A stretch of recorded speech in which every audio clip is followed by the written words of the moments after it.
The following is a demonstration of online SOL tools and the construction of a perpendicular bisector of a segment. You can access all of this information by going to the School Fusion site and clicking on the link that says SOL Tools Practice.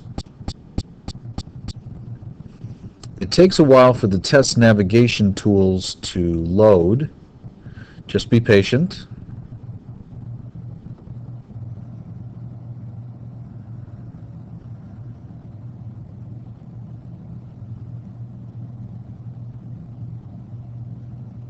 This gives you an idea of what the SOL test screen will look like.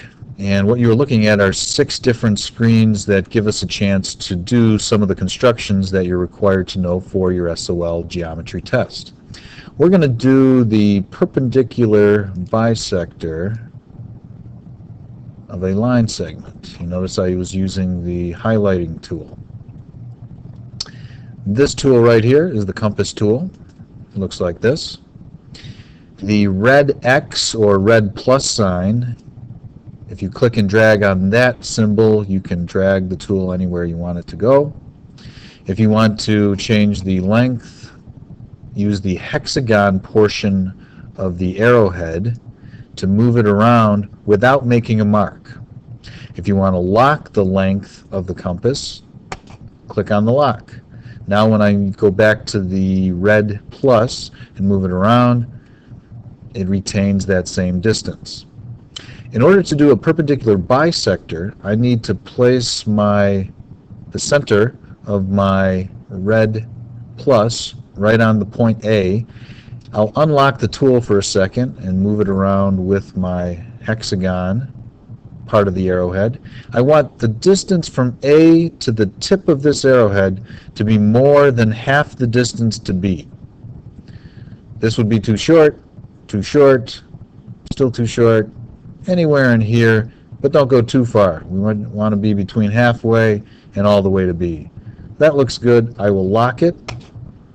If I now want to make markings, I move to the tip. You'll see a pencil appear. Now if I click and drag, I will be making a blue mark.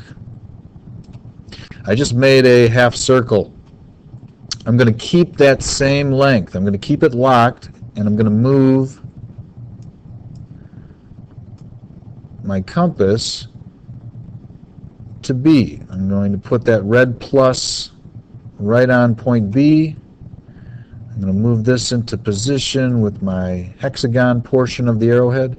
Now when I want to make a mark, I make another half circle from B. So I made a half circle at A, then I just moved it over to B, made another half circle. This creates 2 intersection points. This allows me to demonstrate the point tool. If I click on that, I can place a point at each of the intersections of those 2 semicircles.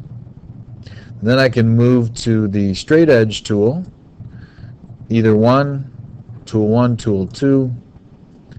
I click and drag from point to point, and I have created my perpendicular bisector. Let's mark it using the pencil tool. It's perpendicular, so we'll put a box here. It's a bisector, so we'll put slash marks here, slash marks here. Even if the drawing is off a little bit, this at least shows that I was trying to make a perpendicular bisector. I'm going to exit out by just hitting exit. Submit test.